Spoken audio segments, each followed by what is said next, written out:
আল্লাহর একজন পয়গাম্বর হযরতে মূসা আলাইহিস সালাতু ওয়াস সালাম, নাম শুনছেন না? আল্লাহর সঙ্গে কথা বলতেন, রেগুলার কথা বলতেন। তো মূসা নবীর একজন উম্মত মূসা নবীর কাছে এসে ডাক দিয়া কয়, নবী গো, ও মূসা নবী, আপনি তো আমার নবী, আমার খোদা লাম ওখানে। ও মূসা নবী, একবার বলেন না, আমি যেই ঘরের মধ্যে বসবাস করি, আমার ঘরের চারদিক দিয়া শুধু মাটি আর মাটি, আমার ঘরের চারদিক দিয়া দুলা আর দুলা, আশেপাশে কোনো মানুষ নাই। আমার ডাইনে দূরে গেলে আমি বড় রাজপ্রাসাদ দেখি, আবার বামে দূরে গেলে আমি রাজপ্রাসাদ দেখি, সামনে গেলে রাজপ্রাসাদ দেখি। আমার আল্লাহ কি আমার একটু রাজপ্রাসাদ সম্পদ দিয়া বড় বানাইতে পারে না? মূসা নবী গো, আমার আল্লাহ কি আমি আপনি নবীর উম্মতের সম্পদ দিতে পারে না? মূসা নবী কয়, বাবা তুমি আমার সাথে কয়েকদিন চলো, তাহলেই তুমি বুঝতে পারবা আল্লাহ কেন সবাইরে সম্পদ দেয় না, কেন সবাইরে মাল দেয় না, দৌলত দেয় না। আল্লাহ কেন সবাইরে সন্তান দেয় না, কেন সবাইরে বড় বাড়ি দেয় না। তুমি যদি আমার সাথে মাত্র 40 দিনের চিল্লাই থাকো, তাহলে আমি তুমি মূসা নবীর উম্মতের বুঝাইতে পারবো, তোমার উত্তর দিতে পারবো। সময় চাইছে কয়দিন? জোরে কয় না রে, কয়দিন? মূসা নবী একটা ডাক দিয়া কয়, বাবা তুমি যে তো আমার উম্মত হইয়া প্রশ্ন করেছো, আল্লাহ সবাইরে বাড়ি দেয়, গাড়ি দেয়, সম্পদ দেয়, তোমার কেন দেয় না? তাহলে তুমি আমার 40 দিন সময় দেওয়া লাগবে। এই 40 দিনে তুমি তোমার প্রশ্নের জবাব পাওয়া যাইবা। এটা ডাক দিয়া কয়, মূসা নবী গো, তাহলে আমি রাজি আপনাকে 40 দিন সময় দেওয়ার জন্য। ও সে যে লোক সমাজে মরণ নিয়া মরণেরই বাপ দেখাই পইরা হইছে সাই, হাইরে মুর্শিদ প্রেমে যেই জনার মন পুইরা হইছে সাই, ও তার এমন দেহ মাটিয়ে খাবে, মাটির এমন সাধ্য নাই, হা এমন দেহ মাটিয়ে খাবে, মাটির এমন সাধ্য নাই, জইলা হইছে সাই, হাইরে মুর্শিদ প্রেমে যেই জনার মন জইলা হইছে সাই। সে যে লোক সমাজে ফরদানিয়া, লোক সমাজে ফরদানিয়া মরণেরই বাবু দেখাই জইলা হইছে সাই। জোরে কোন খাজা বাবা জিন্দা নাম? এ আমার মুসলমানেরা শুনো, এই খাজা গরিবে নওয়াজের নামের মাহফিল কইরা, বড় পীর আব্দুল কাদের জিলানীর নামের মাহফিল সাজাইয়া, বাহাউদ্দিন নকশবন্দির নামের মাহফিল সাজাইয়া, মুজাদ্দেদে আল ফেসানির নামের মাহফিল সাজাইয়া, কোন মানুষ যখন আউলিয়া কারামের নাম তারে মুখ দিয়া বারবার বলে, কোন অলির জবানের অলির কথা তার মুখ দিয়া বলে, তখন যে বলে তার গুনাহ মাফ হয়, যে শোনে তার গুনাহ মাফ হয়। মারহাবা। তা আমি আজকে নবী দিয়া শুরু করবো, অলি দিয়া শেষ করবো, কারণ আমরা আল্লাহর বান্দা, কোনোদিন আল্লাহ দেখি নাই, দেখছি না। আমরা আল্লাহর বান্দা, কোনোদিন আল্লাহ দেখি নাই। আমরা নবীর উম্মত, কিন্তু কোনোদিন নবী দেখি নাই। আমরা যেহেতু নবী দেখি নাই, আল্লাহর কোরআন কইয়া আইয়ুহাল্লাযীনা আমানু, ওহে ঈমানদারেরা, কুল আতিউল্লাহ ওয়া আতিউর রাসূল, যদি তোমরা আমি আল্লাহর ইতাআত করতে চাও, তাহলে তোমরা আমার রাসূলের ইতাআত করো। ওয়া উলিল আমরি মিনকুম, রাসূলের ইতাআত যদি করতে চাও, তাহলে যারা উলিল আমর নেককার বান্দা সলিহিন বান্দা আল্লাহর বন্ধু, তোমরা তাদেরকে ভালোবাসো, এদের অনুসরণ করো। আমরা আল্লাহ থেকে শুরু কইরা নবী পর্যন্ত, নবী থেকে ওলি পর্যন্ত বয়ান করব। আল্লাহ সেই তৌফিক দান করেন, জোরে কোন আমিন। আমরা বসেছি আমাদের জীবনের গুনাহগুলা মাফ করানোর আশায়, যেহেতু জীবনের গুনাহগুলা মাফ করানোর আশায় এই জান্নাতের বাগানে আমরা বসে গেলাম, তাহলে জবান খুলে মুহাব্বতে জীবনের গুনাহ মাফ করানোর জন্য জোরে জোরে আমার আল্লাহর ইসমে জাতের জিকির করবেন। যাদের জবান আছে তাদের কাছে আমার দাবি, জবান বন্ধ না রাইখা কলবটার মধ্যে ধাক্কা দিয়া জোরে আল্লাহর নামের জিকির করেন। আল্লাহ আল্লাহ আল্লাহ আল্লাহ আল্লাহ আল্লাহ আল্লাহ। বেশ কমা ওইটা। আল্লাহ আল্লাহ আমার মুর্শিদ দয়াময়, আমার মুর্শিদ দয়াময়, তোমারে দেখিবা আর মনে লয়। মারহাবা আমার মুর্শিদ দয়াময়, আমার খাজা বাবা দয়াময়, তোমারে দেখিবা আর মনে লয়। মারহাবা সামনে নাম দেন। তোমারে না দেখলে আমার মনে লাগে বই বাজানো, আমার মুর্শিদ দয়াময়, তোমারে দেখিবা আর মনে লয়। মারহাবা কদম ডালে বৈশা দয়াল বান্ধব প্রেমের ভাষা। মারহাবা কদম ডালে বৈশা খাজা বাবা বান্ধব প্রেমের ভাষা। মারহাবা শিশুকালে প্রেম শিখাইয়া যৌবন কালে দাগা বাজানো, আমার খাজা দয়াময়, আমার মুর্শিদ দয়াময়, তোমারে দেখিবা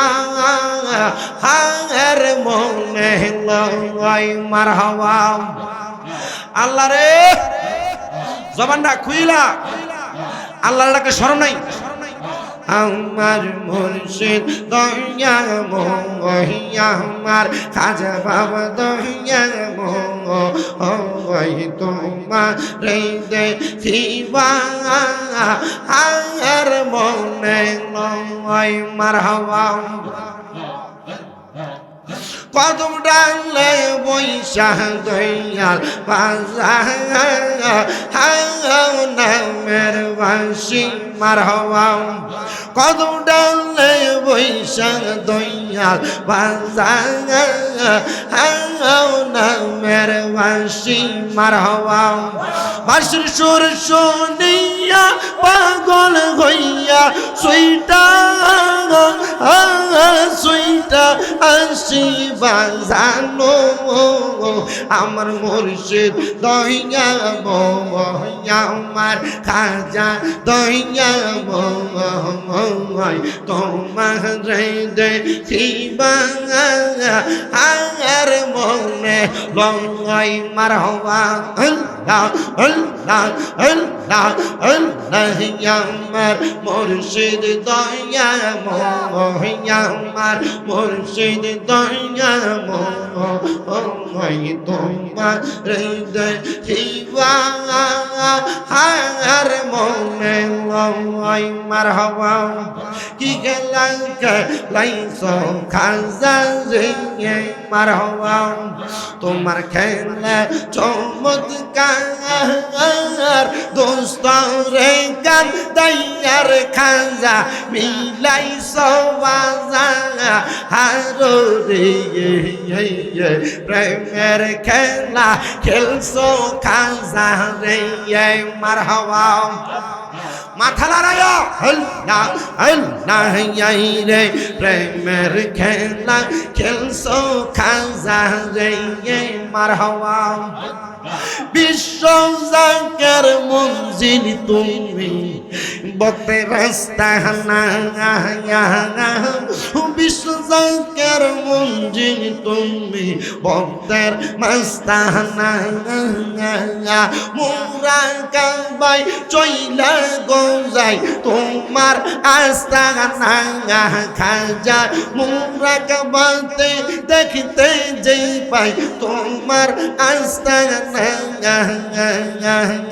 আমার খাজা দুনিয়া মই তোমারে দেখিবা হার মনে লয় মারহাবা আল্লাহ আল্লাহ ও গো আমার বড় পীর পীরা নে পীর দস্তগীর মাশাআল্লাহ হায়রে ও গো আমার বড় পীর পীরা নে পীর দস্তগীর নয়ন জো রাই তোমার দিদার রে গাউস নয়ন জো রাই তোমার দিদার রে মারহাবা আল্লাহ আল্লাহ ও গো আমার বড় পীর পীরানে পীর দস্তগীর ও গো আমার বড় পীর পীরানে পীর দস্তগীর নয়ন জো রাইতাম তোমার দিদার মারহাবা আল্লাহ আল্লাহ কত আশাক যাই গো বড় পীর তোমার দরবারে খাজা তোমার দরবারে মারহাবা খালি জুলি পুরাইয়া দাও তোমার দয়াতে মুর্শিদ খালি জুলি পুরাইয়া দাও তোমার দয়াতে হাইরে ও গো আমার বড় পীর পীরা নেই পীর দস্তগীর নয়ন জো রাইতাম তোমার দিগি দাঁড়ে আল্লাহ আল্লাহ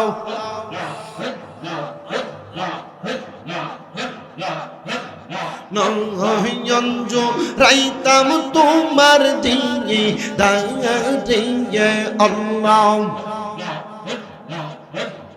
লা ইলাহা ইল্লাল্লাহু মুহাম্মাদুর রাসূলুল্লাহ সাল্লাল্লাহু আলাইহি ওয়াসাল্লাম পড়ি আলহামদুলিল্লাহ আর জোরে কন্না আলহামদুলিল্লাহ বহুত দিন পরে মন্ডা বইরা জিকির করছি আজকে রোজার মাস গেছে গা আশেক পাইছি না জিকির করার লাগি আল্লাহরে ডাকা নামাজের মধ্যে একরকম আর জিকিরের মধ্যে আরেক রকম নামাজের ভিতরে শরীয়তের সবাই ডাকে জিকিরের ভিতরে তরিকতের মানুষ ডাকে কথা কর না ঠিক কি না এখানে তো বহু মানুষ আপনারা যারা আসছেন আমার আম্মু জিরা পর্দার আসছেন মা বোনরাও মন বইরা জিকির করতে পারে না এরা জিকির করবো কেমনে জায়গা পায় না আর মা বোনের জিকিরের আওয়াজ মানুষ শুনতেও পারে না ঠিক কি না এখানে আসছেন যেহেতু মোহাব্বতে জিকিরে বসছেন আল্লাহ আমাদেরকে বসার তৌফিক দিছে অনেকে অনেক আশা নিয়ে আল্লাহর ওলির দরবারের মাহফিলে আসে আল্লাহ আমার টাকা দেয় না আমার পয়সা দেয় না আমার সম্পদ দেয় না আমার বাড়ি দেয় না আমার গাড়ি দেয় না আবার এইটা দেয় না বহু আশা নিয়ে আল্লাহর ওলির দরবারে আসে আচ্ছা কোন আপনি আল্লাহর ওলির দরবারে আশা লাগে না আল্লাহ জানে কথা কয় না রে আমার যে বাড়ি লাগবে আল্লাহ জানে না আপনার যে ফুট লাগবে আল্লাহ জানেনি অমুকের যে জি লাগবে আল্লাহ জানেনি সব জানার পরে আল্লাহর ওলির দরবারে কেন অভিষেক করে আল্লাহর ওলির দরবারে কেন? বলে আল্লাহর ওলির দরবারে আসার কারণ একটা না, দুইটা না, তিনটা না। কারণ আমরা বিশ্বাস করি আল্লাহর ওলির দরবারে আসলে আমাদের কলবটা, আমাদের রুহুটা তাজা হয়। মারহাবা কোন। আপনাদের এলাকায় মিশুক অটো গাড়ি আছে না? অটো গাড়িটা দেখবেন সন্ধ্যাবেলা সাজ দেয়, সাজ দেওয়ার পরে সকালবেলা এটা রইলে বাইরে সারাটা দুপুর পর্যন্ত ঘুইরা দুপুরে আবার সাজে বয়া, আবার 3টা-4টার দিকে অটোটা লয়ে বাইরে, আবার যখন সন্ধ্যাবেলা সাজটা শেষ হয় আইন এটারে সাজে ঢুকায়। আমরা যারা সুন্নি মুসলমান, আল্লাহর নবীর প্রেমিক, আউলিয়া কেরামের প্রেমিক, আমাদের সারাটা জীবন ঘুরতে ঘুরতে ফিরতে ফিরতে গুনাহ করতে করতে দেহের আর রুহের সাজ শেষ হয়ে যায়।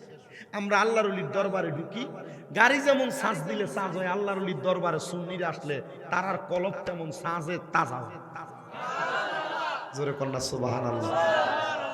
অনেক আশা, আমার দল লাগবো, টাকা লাগবো, পয়সা লাগবো, সম্পদ লাগবো। আপনারা কোন টাকা পয়সা দম দৌলত সন্তান সন্ততি দেয় একজন না? আওয়াজটা আসতুই, ডাইন হাতরা তুইলা জোরে ডাক দেন, মোহাব্বতে ডাক দেন। অনেকে মনে করছে ঈদ গেছে তো ঈদের দিন আর ঈদের পরের দিন মানুষ কি তৈব। আমি কালকেও মাহফিল করছি, কালকে ঈদ গেছে না, গতকাল মাহফিল করছি নবীনগর জিনুতপুর ইউনিয়নের গ্রামটার নাম নাকি মালাই না, মালাই। গতকালকে ঈদের দিনও মাহফিল করছি, আজকে করতেছি না, আগামীকালকে নোয়াখালী। মোটামুটি সিরিয়ালে চলবে মাহফিল রানিং ভাবে। আপনারা যারা আসছেন, শামীম রেজা শুধু দুলালপুর হোম না এ না, শামীম রেজা শুধু নবীনগর বাঞ্ছারামপুরি সাইটটা মুরাদনগর এডিতে আয় না, শামীম রেজা মোটামুটি সব জায়গায় যায়। তা আমরা যদি উচিত কথাগুলা, বালা কথাগুলা, হক কথাগুলা না বলতাম, ওলি আল্লাহর প্রেমিককে আমরা দাওয়াত দিল নইলে। আজকে 1 বছর 2 বছর আই না, 5টা বছরে মাহফিলটা তাই। অনেক মাহফিল আছে, আপনারা মাহফিলে কয় বছর আইবেন দিয়া? এদের রামপুর 4 বছর না 5 বছর আই, এটা মোটামুটি অনেক দিন। আপনার মাহফিলে তো মোটামুটি 3বার না 4বার আগে গেলাম, 4বার আগে গেলাম। কি কুরাইল্লা কান্দি তো সব জায়গায় আসি, কারণ এই জায়গাগুলাতে নবীর প্রেমিক, অলির প্রেমিক আছে, ঠিক কিনা? আমরার বিশ্বাস, আমরার সব দেয় কি দেখবেন, আমরা ডাইরেক্ট কয় তো সুন্নিরা বলে মাজারের কাছে চায়, কয়নি? সুন্নিরা কি মাজারের কাছে চায়? ও সুন্নিরা পীরের কাছে চায়, সুন্নিরা মুর্শিদের কাছে চায়। আরে না বেটা, সুন্নিরা আউলিয়া কেরামের উসিলা দিয়া আল্লাহর কাছে চায়। কারণ আল্লাহই কইছে ওয়াবতাগু ইলাইহিল ওয়াসিলা, তোমরা উসিলা তালাশ করো। আমরা উসিলা তালাশ করি। আল্লাহ মাহবুব, আমরা তো গুনাহগার, আমরা বদকার, আমরা সিয়াকার, আমরা গোপনে গুনাহ করি, লুকাইয়া গুনাহ করি, মানুষের চোখের আড়ালে গুনাহ করি। আল্লাহ, আমরার গুনাহটির কারণে আমরা জানি তুমি আমরার গুনাহগুলাকে মাফ করতা না, দোয়াও কবুল করতা না। আল্লাহ, খাজা গরিবে নামাজের স্মরণে প্রতি বছর এই দুলালপুর ব্রিজের নিচে খাজা রাস্তা নাই, খাজা গরিবে নামাজের স্মরণ করে ওয়াজ মাহফিল হয়। আল্লাহ, তুমি যদি দোয়া কবুলই করো, খাজা গরিবে নামাজের উসিলায় দোয়া কবুল করো। কারণ তুমি বহু হিন্দুরে মুসলমান বানাইছো খাজা গরিবে নামাজের উসিলায়। আনা সাগরের রাস্তা ফানিরে খাজা গরিবে নামাজ যখন একটা মোটাতে ভরে ফেলছে, কত হিন্দুরা মুসলমান হয়েছে। বৈদ্যরা গেছে খাজা গরিবে নামাজের উনি ওনাদের দলে আনার জন্য, খাজা গরিবে নামাজের আজানের ধ্বনি শুনে এরা মুসলমান হয়ে গেছে। এক বেডি বাচ্চা ঘুমলাইতে পারে না, ফালক বাচ্চা আনছে, বাচ্চা কান্দে। খাজা গরিবে নামাজ আজান দেওয়াতে বাচ্চার ঘুম ভাঙে গেছে, এজন্য খাজা গরিবে নামাজের মারবার লাগিয়া ছাই লইয়া গেছে। ছাই চিনি না আপনারা? ছালি লইয়া গেছে। খাজা গরিবে নামাজের চোখে মুখে মারবে। খাজা গরিবে নামাজের দরবারে যাইয়া বেডি যখন চোখে মুখে মারবো, ছাই মেলা মারবো, ছাই খাজা গরিবে নামাজের মুখের দিকে মারার আগে হাতের ছাইগুলা সব হয়ে গেছে। আচ্ছা, এটি বানাই দিছে কি? কথা কয় না দি। এখন যেই ছাই মারতো আইছে, এই ছাই যদি স্বর্ণইয়া জাগা, আচ্ছা কম তো বেডি কে আর এটি মারবো? খাজা গরিবে নামাজের ফাউডি ধরছে, হুজুর মাফ কইরা দিয়েন, অন্যায় করছি। আমার ঘরে একটা ফালক ফুত আনছিলাম, ফুতটা তো মানুষ করবার লাগা ঘুমাইছিল, আপনার আজানের ধ্বনি শুনে ঘুম থেকে উঠে গেছে। হুজুর কি করতাম? আল্লাহর কাছে কার কাছে চাও? আল্লাহর কাছে চাও। ও হুজুর, আমার কি কোনো সন্তান হবে না? ও যেটা আনছো সেটা কার? কথা কয় না কার? আমরা কইয়ে না অমুক বেটা আমার ফুত, আমরা কইয়ে না এই ফলাটা আমার ফুত, আমি কইয়ে না বেটা আমার বাপ। আসলে বাপ পুতের সম্পর্ক এটা দুনিয়া। কথা কয় না, কথা কয় না। বাপ পুতের সম্পর্কটা কি? মা জিয়ের সম্পর্কটা কি? সব দুনিয়া, কিন্তু আমরার মূল সম্পর্কটা মাওলার লগে। কথা কয় না, ঠিক কিনা? বলে হুজুর, আমরার মূল সম্পর্কটা যদি মাওলার সাথে হয়, মাওলা কি আমরা গরিব মানুষ আমাদেরকে দেখে না? আল্লাহ তারে সম্পদ দিতে দিতে তারা 1 তালা 2 তালা 3 তালা 4 তালা 5 তালার মালিক বানায়। আল্লাহ কি আমারে দেখে না? আমি যদি বাঙ্গা ঘরে ঘুমাই, আমি যদি মাওলার হই, মাওলা কেন আমার হয় না? মানলাহুল মাওলা ফালাহুল কুল। যেই ব্যক্তি মাওলার হইয়া যায়, ওই মাওলা তার হইয়া যায়। শুধু তাই না, সমস্ত দুনিয়া তার হইয়া যায়। জোরে কোন সুবহানাল্লাহ। বাজানো এ হোমনা দুলালপুরের মানুষ, আমার আল্লাহ কেন তোমার সম্পদ দেয় না, টাকা পয়সা দেয় না? আমার আল্লাহ জানে তুমি যতটুকু পাওয়ার যোগ্য, এই জন্য তোমার ততটুকু দেয়। বন্ধুরে একটু মনোযোগ দিয়া শোনো। আল্লাহর একজন পয়গাম্বর হযরতে মূসা আলাইহিস সালাতু ওয়াস সালাম, নাম শুনছেন না? আল্লাহর সঙ্গে কথা বলতেন, রেগুলার কথা বলতেন। তো মূসা নবীর একজন উম্মত মূসা নবীর কাছে এসে ডাক দিয়া কয়, নবী গো, ও মূসা নবী, আপনি তো আমার নবী, আমার খোদা লাম ওখানে। ও মূসা নবী, একবার বলেন না, আমি যেই ঘরের মধ্যে বসবাস করি, আমার ঘরের চারিদিক দিয়া শুধু মাটি আর মাটি, আমার ঘরের চারিদিক দিয়া দুলা আর দুলা, আশেপাশে কোনো মানুষ নাই।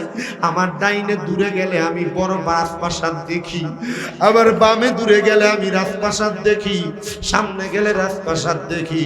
আমার আল্লাহ কি আমার একটু রাজপ্রাসাদ সম্পদ দিয়া বড় বানাইতে পারে না? মূসা নবী গো, আমার আল্লাহ কি আমি আপনি নবীর উম্মতের সম্পদ দিতে পারে না? মূসা নবী কয়, বাবা তুমি আমার সাথে কয়েকদিন চলো, তাহলেই তুমি বুঝতে পারবা আল্লাহ কেন সবাইরে সম্পদ দেয় না, কেন সবাইরে মাল দেয় না, দৌলত দেয় না। আল্লাহ কেন সবাইরে সন্তান দেয় না, কেন সবাইরে বড় বাড়ি দেয় না। তুমি যদি আমার সাথে মাত্র 40 দিনের চিল্লাই থাকো, তাহলে আমি তুমি মূসা নবীর উম্মতের বুঝাইতে পারবো, তোমার উত্তর দিতে পারবো। সময় চাইছে কয়দিন? জোরে কয় না রে, কয়দিন? মূসা নবী একটা ডাক দিয়া কয়, বাবা তুমি যে তো আমার উম্মত হইয়া প্রশ্ন করেছো, আল্লাহ সবাইরে বাড়ি দেয়, গাড়ি দেয়, সম্পদ দেয়, তোমারে কেন দেয় না? তাহলে তুমি আমার 40 দিন সময় দেওয়া লাগবে। এই 40 দিনে তুমি তোমার প্রশ্নের জবাব পাওয়া যাইবা। এটা ডাক দিয়া কয়, মূসা নবী গো, তাহলে আমি রাজি আপনাকে 40 দিন সময় দেওয়ার জন্য। পয়গাম্বর মূসা আলাইহিস সালাতু ওয়াস সালাম ওনার কাপড়টার একটা গাটুরির মতো বানায় ওনার ওই উম্মতটারে নিয়া উনি একবার রওনা করলেন তুর পাহাড় থেকে পাশের এক পাহাড়ের পাদদেশের দিকে। যাওয়ার সময় দেখতেছে মূসা নবীর সামনে একটা ব্যক্তি দুলার উপরে বৈশা, তার গলা পর্যন্ত ধুলাবালি দিয়ে একবারে মাটির মধ্যে অদা শরীর দাফন করে ফেলছে, শুধু কল্লাটা উপরের দিকে। মূসা নবীর উম্মত মূসা নবীরে ডাক দিয়া কয়, নবী গো, জীবনে কত মানুষ দেখলাম, কিন্তু এমন পাগল তো দেখি নাই, যেই পাগল তার পুরাটা দেহ বালু দিয়ে একবারে ঢাকনা দিয়া রাখছে, শুধু মাথাটা উপরের দিকে দেখা যায়। কারণটা কি? মূসা নবী কয়, আমিও তো দেখি নাই, তুমি যে তো দেখছো। কারণও জানতে মন চাই, চলো যে এই কাম করছে তার কাছে কারণটা জানি। জোরে জোরে কন্যাম মারহাবা। মূসা নবী এই কথা শুইনা উনার উম্মতদারে নিয়ে ওই ব্যক্তির সামনে দেয়া ডাক দিয়া কয়, বাবা আপনি কেন আপনার গলা পর্যন্ত মাটির নিচে ঢুকিয়ে রাখছেন? কান দেয়ার কয়, হুজুর ও পয়গাম্বর মূসা নবী, আমি কেন আমার গলা পর্যন্ত মাটির নিচে দিয়া রাখছি জানেন? আমার জীবনে বড় একটা শখ ছিল, আল্লাহ তাআলা আমারে অনেক সম্পদ দিব, কিন্তু আমার আল্লাহ আমার সম্পদ দেয় না। আমি কি করতাম? এই জন্য আমার পেটে ক্ষুধা লাগলে আমার বড় কষ্ট হয়, এই জন্য আমি আমার পুরাটা দেহরে আমি মাটি দিয়া ঢাকনা দিয়া রাখছি। এই কথাটা শুই না মূসা নবীর মনে বড় মায়া লাইগা গেছে। মূসা নবী আল্লাহর দরবারে সাথে সাথে 3 জন মিলে হাত তুলছেন। মুসা নবী একজন, সম্পদ কামনাকারী উম্মত একজন, মুসা নবী সফর সঙ্গী একজন। তিনজনে দোয়া করে, মাবুদ আল্লাহ তুমি আমার এই উম্মতটারে কিছু সম্পদ দাও যেন সে তোমার প্রতি উপকৃত হয়। মুসা নবী এই দোয়া কইরা ওনার সাথী 40 দিনের সাথী দাঁড়ালিয়া চলে গেছেন পাহাড়ের গুহায়। যখন পাহাড়ের গুহার মধ্যে চলে গেছেন, একদিন 2 দিন করে করে মুসা নবী 40 দিন পর্যন্ত ইবাদত করলেন। 40 দিন ইবাদত করার পরে পয়গাম্বর মুসা নবী আবার পাহাড়ের গুহা থেকে বের হইয়া সুন্দর করে রাস্তা দিয়া যখন যায়, যে জায়গার মধ্যে মাটির নিচে ঢুকা ব্যক্তিটারে দেখে গেছে। আসা দেখতেছে এই জায়গার মধ্যে শত শত মানুষ একসাথে জড়ো হয়ে গেছে। বুঝতেছেন তো কথাটা? যেই ব্যক্তিকে দেখছে গলাটা মাটি পর্যন্ত ঢুকানো, 40 দিন ইবাদত করে যাওয়ার সময় এই জায়গাতে দেখতেছে শত শত মানুষ একসাথে। তো মুসা নবী এটা দেখা জিজ্ঞাসা করতেছে, এই এলাকার মানুষ, এখানে এত মানুষ কেন? তোমরা আমারে জবাব দাও। একজন আইসা বলে, মুসা নবী এখানে এত মানুষ হওয়ার কারণ হইল একজন ব্যক্তি আগে গরিব ছিল। কি ছিল? না কি ছিল? কিন্তু সে অল্প কিছুদিনের মধ্যে অনেক সম্পদের মালিক হয়ে গেছে। তার জন্য নাকি মুসা নবী দোয়া করছে। সুবহানাল্লাহ। মুসা নবী দোয়া করার কারণে সম্পদের মালিক হওয়ার পরে এই সম্পদের শুকরিয়া আদায় না কইরা এ যখন বেশি সম্পদ পাইছে তখন তার এই সম্পদের টাকা দিয়ে মদ খাইছে। কি খাইছে? নেশা করছে। নেশা করা কি ভালো জিনিস? কথা কই না কে রে? হারাম। কোন না কি? আর এখনকার ফলাফাইন বাবা খায়। কথা কই না তো? ইয়াবা খায়, ফেন্সিডিল খায়। আমার এলাকার যেটার কাছে বিচার দিব, বাবা খুরের বিচার যেটা করব, ইয়াবা খুর ফেন্সিডিল খুরের বিচার যেটা করব, তলে তলে খবর লইয়া দেখা যায় বাবার ব্যবসা যে করে হেরে ট্যাক্স দেয়। কথা কন না কা? মাতে না মুরব্বি আছে না? মানে বাবা বেচে যে, ইয়াবা বেচে যে, গুড়ি বেচে যে, ট্যাবলেট বেচে যে, এলাকার মাথাওয়ালাটারে চান্দা দেয়। কে লেগা? এজন বাবাটা ঠিক মতো বেচতারে, এরজন থেটনা দিতারে। আবার এলাকাতে কয়েকটা সোর্স রাখে বেতন দিয়া। দুলালপুর বাবার ব্যবসা করলে রামপুরের মাথাতে একটা লোক থাকে, পুলিশের গাড়ি আওয়ানোর আগে তারে ফোন দিয়ে। কথা কই না তো? ঠিক না? এলাকার সমাজরে নষ্ট করে যারা, এলাকারে নষ্ট করে যারা, এরা কখনো সমাজের ভালো চাইতে পারে না। আর আমরা ঠিক ঠিক কই কথা সত্য। এ বাবা ব্যবসায়ী আর ইয়াবা ব্যবসায়ীর রাস্তা দেখলে ডরে 3-4 বার সালাম দিয়ে এলাকার যুব সমাজরে নষ্ট করে ফেলতেছে। পুরো 1 মাস রোজা রাখছে, সানরাইজের দিনে প্ল্যান করে বন্ধু বান্ধব 4-5 জন মিল্লা বিয়ার খেলে এনে নেশা করবো। কথা কই না তো? ঠিক না? আল্লাহ নেশা থেকে সমাজকে হেফাজত করে, এ মাদক থেকে সমাজকে দূরে রাখে, সমাজের যুব সমাজকে আল্লাহ ঠিক রাখে। কারণ এই মাদকের কারণে বহু ভালো ভালো সংসার নষ্ট হয়ে গেছে।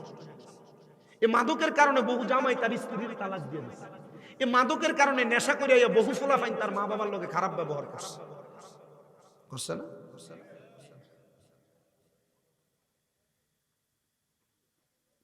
মাদক ভালো জিনিস, মাদক খুব খারাপ জিনিস। আল্লাহর নবী কো হারাম। শুধু হারাম না, এই মাদক যারা সেবন করে, অনেকের যদি জিজ্ঞাসা কিরে তুই বালাফোলা, তুই এই মদখুর গাঁজাখুরের লোকে চলস করে, আমি খাই না তো, আমি এর লোকে চলি। আল্লাহর নবী কয় শুধু মাদক সেবন করা না, যারা মাদক বিক্রি করে, যারা সেবন করে, মাদক যেই টেবিলে সেবন হয়, এই মাদক সেবনের টেবিলের ভিতরে যে বসে, আবার এটার চালান যারা করে, অথবা যারা মাদক এবং সন্ত্রাসবাদ করে, এর সাথে যারা চলে, সমান অপরাধ। আপনি খান না কিন্তু মাদক করের লোকে চলে, নেশা করের লোকে চলে, সাহায্য করে। প্রিয় মুসলমানেরা আমার গভীর মনোযোগ দিয়ে শুনবেন। যেহেতু ঈদ পরবর্তী সময়, আমি আপনাদেরকে বেশি কষ্ট দিব না। মুসা পয়গাম্বর প্রশ্ন করতেছে, কেন এই জায়গার মধ্যে তো ভিড় দেখা যায়? শুকরিয়া আদায় করবে দূরের কথা, সে শুকরিয়া আদায় না করে তার সম্পদ দিয়ে সে নেশা করা শুরু করে দিছে। মুসা নবী বলে, আর কি হয়েছে? নেশা করলে তো এত মানুষ হওয়ার কথা না। বলে, সে নেশা করে মাতাল হওয়ার পরে একজন ব্যক্তির সঙ্গে ঝগড়া করে তার মাথা ফাটায়া তারা দুনিয়া থেকে বিদায় করে দিছে। মানে সে নেশা করার কারণে হত্যা পর্যন্ত করেছে। দেখবেন যারা নেশাখোর এরা বেশি সন্ত্রাসী হয়, যারা নেশাখোর এদের গ্যাংটা বেশি বড় হয়, যারা নেশা করে এদের নেশাখোর বন্দুক বেশি হয়। দেখবেন যদি দুলালপুর বাজারে একটা নেশাখোররে মারা হয়, একটা ফোন দিলে 40-50 জন একসাথে নেশাখোর 10-20টা হুন্ডা লইয়া এসে হাজির হয়। দেখবেন তার চেহারা যেমন গাঞ্জুটির মতো দেখতে দেখা যায়। নেশাখোররে মারলে তার ফক্ক হইয়া যদি কথা বলতে আসে এগুলারও নেশাখোর গাঞ্জুটির মতো দেখা যায়। কথা কোন না ঠিক কিনা? মুসলমানেরা মনে রাখতে হবে, এগুলা খারাপ কাজ, বাজে কাজ, হারাম কাজ, কোরআন সুন্নাহর বহির্ভূত কাজ। পয়গম্বর বলে, শোনো ও আমার সফর সঙ্গী 40 দিনের, এবার আসো কে এই কাজ করলো তার একটু আমরা যে দেখি। নজর করে দেখতেছে 40 দিন আগে যেই ব্যক্তি সম্পদের জন্য মুসা নবী দোয়া করে গেছে, ওই ব্যক্তি সম্পদের মালিক হয়ে নেশা করে একজন মানুষের মাথা ফাটায় ফেলছে। এবার মুসা নবী তার 40 দিনের সফরকারীকে বলতেছে, দেখছনি আমার ভক্ত, আমার আল্লাহ তাআলা কেন সবাইকে ধন সম্পদের মালিক বানায় না? আল্লাহ তাআলা কেন সবাইকে ধনী বানায় না? কারণ যদি সবাই ধনী হয়ে যাইতো তাদের অহংকার বেড়ে যাইতো। সম্পদ বেশি থাকার কারণে এরা দুনিয়াতে মারামারি, ঝগড়া, ফাসাদ, দ্বন্দ্ব নিয়ে ব্যস্ত থাকতো, নেশা করতো। এই জন্য আল্লাহ তাআলা সবাইকে ধন সম্পদের মালিক বানায় না। এ মুসলমানেরা শুনো, অন্তরের কানটা লাগায়া আল্লাহ তাআলা যাকে যে অবস্থার মধ্যে রেখেছেন এই অবস্থায় আলহামদুলিল্লাহ আদায় করবা। বিশেষ করে আমি আমার পর্দার অন্তরালের মা বোনদের কাছে বলবো, মায়েরা, তোমার স্বামী অল্প ইনকাম করলে তুমি তোমার স্বামীর কাছে বেশি আবদার করো না, খুব আবদার করো না।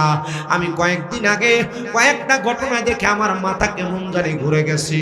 এক মহিলা বাজারের মধ্যে শপিং করতে যায়, তার স্বামী 4000 টাকা দামের থ্রি পিস না কিনা দেওয়াতে সে বাজারের মধ্যে স্বামীকে ওপেনলি জুতা পিটা করেছে। আরেক ছেলে স্ত্রীর পছন্দ মতো দামি জুতা না কিনা দেওয়ার কারণে লজ্জা পায়া নিজের জীবন নিজে তরমুজ কাটার ছুরি দিয়া কেটে ফেলছে। না মহিলারা, আল্লাহ তাআলা তোমার স্বামীকে যে সামর্থ্য দিয়েছে ওই সামর্থ্যের উপর তুমি তোমার খরচ করবা। অধিক খরচ করে তুমি তোমার জীবন বরবাদ করবে না। তুমি তাকাইবা তোমার দাদির দিকে, নানির দিকে, এদের তোমার নানা দাদারা যা আইনা দিত তাই পরিধান করত, কিন্তু বর্তমানের আমার মা বোনের এগুলো করতে চায় না। হে আমার আম্মুজিরা, এই প্রকারের মহিলা যারা, তাদেরকে হাদ্দাকা বলা হয়, যারা তাদের স্বামীর ইনকামের উপর সন্তুষ্ট থাকে না, যারা তাদের স্বামীর কামাইয়ের উপর সন্তুষ্ট থাকে না। তোমরা যারা তোমাদের স্বামীর ইনকামের চাইতে বেশি কামনা করে করে তোমাদের স্বামীদেরকে ডিপ্রেশনে ফেলে দাও, স্বামীদেরকে টেনশনে ফেলে দাও, আমি তোমাদের কাছে করজোরে আবদার করব, মনে রাখবা বেশি সম্পদে বেশি সুখ নাই। মনে রাখবা বেশি জামা কাপড়, বেশি দামি জামা কাপড়ে সুখ শান্তি নাই। মনে রাখবা বেশি দামি খাওয়া দাওয়ার মধ্যে সুখ শান্তি নাই। যদি তুমি আল্লাহর প্রিয় বান্দা, নেককার বান্দি হয়ে যাইতে পারো, তাহলে তুমি অল্পতেই প্রশান্তি পাবা, আরাম পাবা, শান্তি পাবা। এবার বলেন, শান্তি দেওয়ার মালিক একজন, তিনি কে? জনম জনম যদি গাহি তোমার মহিমা গাওয়া শেষ হবে নাহি। বলেন, জনম জনম তোমার মহিমা গাওয়া শেষ হবে নাহি। দয়া করো, মায়া করো, দয়া করো, মায়া করো, ওগো দয়াময়, তুমি রহমান, তুমি মেহেরবান, বলো তুমি রহমান, তুমি মেহেরবান। অন্ধ গাহে না শুধু তোমারি গুণগান বলেও ভুলে না তব শান তুমি রহমান তুমি মেহেরবান কখনো তোমাকে যদি বলি হেদায়াতের আলো দিয়ে নিয় কাছে তুলি কখনো তোমাকে যদি ভুলি হেদায়াতের আলো দিয়ে নিয় কাছে তুলি দয়া করো মায়া করো দয়া করো মায়া করো ওগো দয়াময় তুমি রহমান তুমি মেহেরবান বলো তুমি রহমান তুমি মেহেরবান অন্ধ গাহে না শুধু তোমারি গুণগান অন্ধ গাহে না শুধু তোমারি গুণগান বলেও ভুলে না তব শান তুমি রহমান তুমি মেহেরবান একটা জবানও বন্ধ রাখবেন না আপনারা বলেন আল্লাহ তাআলা যাকে যে পরিমাণ দিয়েছে আমরা ওই পরিমাণের উপর সন্তুষ্ট থাকার দরকার আছে না না এবার আমি আপনাদেরকে আরেকটা কারগুজারি ঘটনা শুনাই হযরত ইমাম আহমদ ইবনে হাম্বল রাহমাতুল্লাহি আলাইহির জামানার মধ্যে ওনার কাছে একটা বিচার আসছে বিচার কি ইমাম আহমদ ইবনে হাম্বলের কাছে এসে এক ব্যক্তি বলে হুজুর হুজুর আপনি আমার একটা ফয়সালা দেন আমি আমার স্ত্রীকে তালাক দিতে চাই হ্যাঁ স্ত্রীকে তালাক দিয়া দিব জামাই কতটুক বিরক্ত হইলে একটা স্ত্রীকে তালাক দেয় আপনার কি কষ্ট দিতেছে কি বুঝতেছেন জামাই কম বিরক্ত হইলে কি বউ তালাক দেয় অত্যাচারে বেশি অত্যাচারিত হয়ে তখন তালাক ঠিক না সব জায়গার ভিতরে তো নারী নির্যাতনের কথা হয় কিন্তু পুরুষ নির্যাতনের কথা হয় না নারী নির্যাতন কি নারীরে গালি দেয় জামাই মারে শ্বশুর শাশুড়ি অত্যাচার করে ননদে অত্যাচার করে জালে অত্যাচার করে এটা নারী নির্যাতন কিন্তু পুরুষেরও তো উপর একটা নির্যাতন হয় এই নির্যাতনের কথা কি সমাজের মানুষ বলে নারী নির্যাতনের নামে বহু মামলা হয় কিন্তু পুরুষ নির্যাতনের মামলায় কোনো নারীরে গ্রেফতার করা হয়েছে এমন পাইছেন আইনি তো নাই পুরুষদের উপরও নির্যাতন হয় ইমাম আহমদ ইবনে হাম্বলের কাছে বিচার আসছে ও হুজুর একটা বিচার হলো আমি আমার স্ত্রীকে তালাক দিতে চাই ইমাম আহমদ ইবনে হাম্বল কান্না করে দিলেন কি বলেন বউ তালাক দিবেন বউ তো শান্তির জায়গা বউ তো একটা পুরুষের জন্য প্রশান্তি দেওয়ার মাধ্যম তো তালাক দিবেন কেমনে কেন আহমদ ইবনে হাম্বল এই কথা শুনে কান্না করে দিলেন আর বললেন শোনেন আল্লাহর বান্দা তালাক দেওয়া কিন্তু ভালো জিনিস না প্রশ্ন করে হুজুর তালাক দেওয়া কি নাজায়েজ আহমদ ইবনে হাম্বল বলে না আল্লাহর নবীর হাদিসে মুবারাকা নবী আমার বলেন জায়েজ তবে আমি নবীর কাছে অপছন্দনীয় একটা কাজ হলো তালাক কি জোরে কন্যা বেটা জায়েজ তবে আমি নবীর একটা অপছন্দনীয় কাজ হলো তালাক দুই নাম্বার জায়েজ তবে আমি নবীর অপছন্দনীয় আরেকটা কাজ হলো ভিক্ষা করা নবীর কাছে দুইটা জিনিস অপছন্দনীয় কিন্তু এগুলা জায়েজ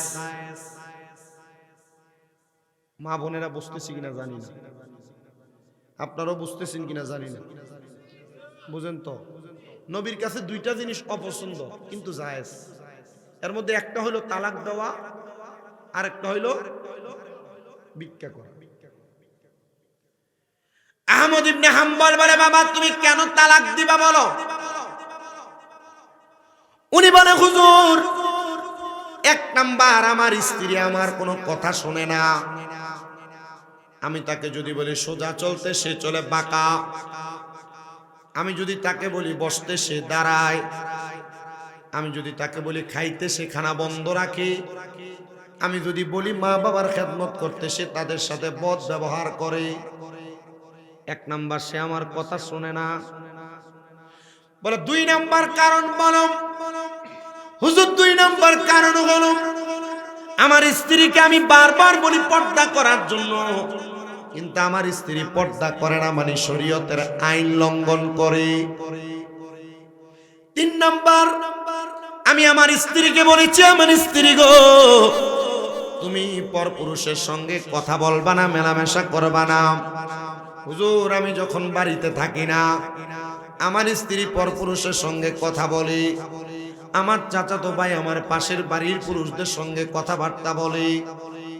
হুজুর এই 3টা কারণে না, 4র্থ নাম্বার কারণ, আমি যা ইনকাম করে এনে দেই, আমার স্ত্রী আমার সব ইনকামের টাকা তার হাতে খরচ করে, কিন্তু আমি তার কাছে জবাব দিতে চাইলে সে দেয় না।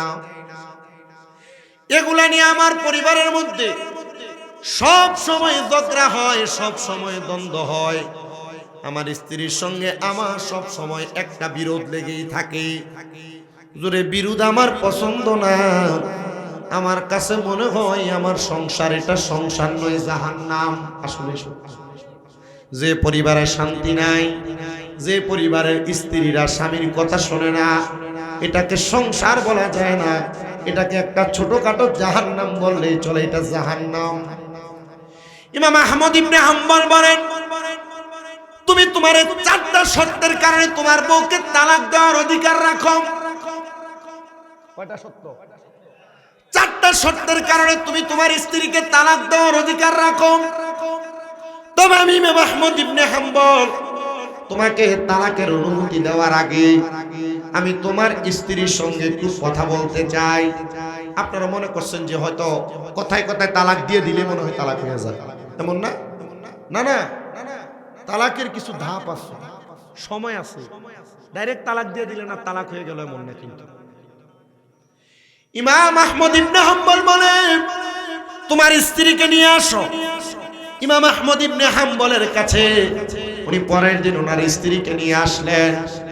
আহমদ ইবনে হাম্বল বলে, তুমি তোমার যে কোনো একজন প্রতিনিধিকে আমার কাছে রাখো, আর তুমি ঘরের বাহিরে যাও। প্রতিনিধিকে সামনে বসায়া ইমাম আহমদ ইবনে হাম্বল তার স্ত্রীকে প্রশ্ন করলেন, তুমি কি তোমার স্বামীর কথা শুনো না? মহিলা তার স্বীকারোক্তি দিলেন, হ্যাঁ হুজুর আমি কথা শুনি না। বলে, তুমি কি তোমার স্বামীর মা বাবার সঙ্গে খারাপ ব্যবহার করো? মহিলা বললেন, হুজুর হ্যাঁ। তুমি কি তোমার স্বামীর ইনকামের সব টাকা তার মতো খরচ করে ফেলো, তোমার মতো খরচ করে ফেলো, হিসাব দাও না? বলে হ্যাঁ। তুমি কি তোমার স্বামী ছাড়া অন্য কোনো পরপুরুষের সঙ্গে মেলামেশা অথবা দেখা সাক্ষাৎ করো? বলে হ্যাঁ। বলে 4টাই তোমার অন্যায়। আর কোরআন হাদিস বলে, কোন মহিলা যদি তার স্বামীর কথা মতো না চলে, কোন মহিলা যদি স্বামীর আদেশ ছাড়া পরপুরুষের সঙ্গে মেলামেশা কথাবার্তা বলে, কোন মহিলা যদি স্বামীর সম্পদকে তার মতো করে ব্যবহার করে ফেলে, হিসাব না দেয়, কোন মহিলা যদি বেপরদা বেহায়াপনা করে, কোরআন হাদিস বলে ওই মহিলাকে একটা তালাক দিয়ে তাকে ঝুলিয়ে রাখার জন্য। এ মা, আমি তোমার কাছে একটা আবদার করতে চাই। তুমি কি জানো তালাক কত নিকৃষ্ট জিনিস? তবে এটা জায়েজ। মহিলা বলে, হুজুর জানি। এ মা, তাহলে যদি তোমার স্বামী তোমাকে তালাক দেয় তোমার অবস্থা কেমন হবে? এমন অনেক পরিবারে দেখা যায় মেয়েকে স্বামীর কাছ থেকে তালাক নিয়ে আসছে, কিন্তু এখন মেয়েটা ভালো নাই। বাংলাদেশে এমন অনেক অহরহর ঘটনা আছে। আমি আমার পর্দার অন্তরালের মা বোনদের কাছে বলবো, স্বামী যদি মারেও, স্বামী যদি আঘাত করে, স্বামী যদি বদমেজাজিও হয়, কখনো স্বামীর কাছ থেকে তালাক নিও না। বলে, হুজুর কি বলেন? আমার মা আমারে বলে আমার মা আমার সংসার চালাবি, ভাই বলে সংসার চালাবি, ভাবি বলে সংসার চালাবি। খোদার কসম করে বলি, তালাক প্রাপ্ত হয়ে বাবার বাড়িতে যাওয়ার পর 1 মাসের পরে দেখবা সবার ব্যবহার একবারে পরিবর্তন হয়ে গেছে। কেউ তোমারে ভালোভাবে জায়গা দেয় না। এই জন্য বলবো, স্বামী যেমনই হোক না কেন, স্বামীর পাটার কাছে পুরা থাকবা।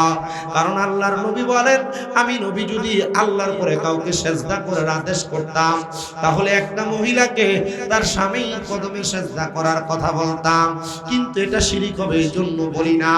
মহিলা গো, স্বামী যত রাগান্বিত হোক না কেন, তুমি যদি গভীর রজনীতে স্বামীকে একটু শান্তি প্রদান করতে পারো, সুখ প্রদান করতে পারো, তোমার মাথার চুলগুলা দিয়া স্বামীর পাটা মুছা দিতে পারো, তুমি যদি স্বামীকে একটু গরম পানি করে দিতে পারো, খাবার দাবারে আদর যত্নের সাথে করাইতে পারো, খোদার কসম করে বলি, এই স্বামী যত খারাপ ব্যবহার করুক না কেন, এই স্বামী যত গালাগাল করুক না কেন, তুমি রাত্রবেলা তোমার স্বামীর কদমের কাছে দাসী হয়ে যাইবা। দেখবা দিনের বেলা 12 ঘন্টা সময় তোমার স্বামী তোমার রানীর মতো তোমার ঘরে লালন পালন করবে। কথা কোন ঠিক কিনা? কিন্তু তোমার স্বামী যেমন, তুমিও তেমন ব্যবহার যদি করো তো কেমন হইল? দুইটাই তো একরকম হয়ে গেল।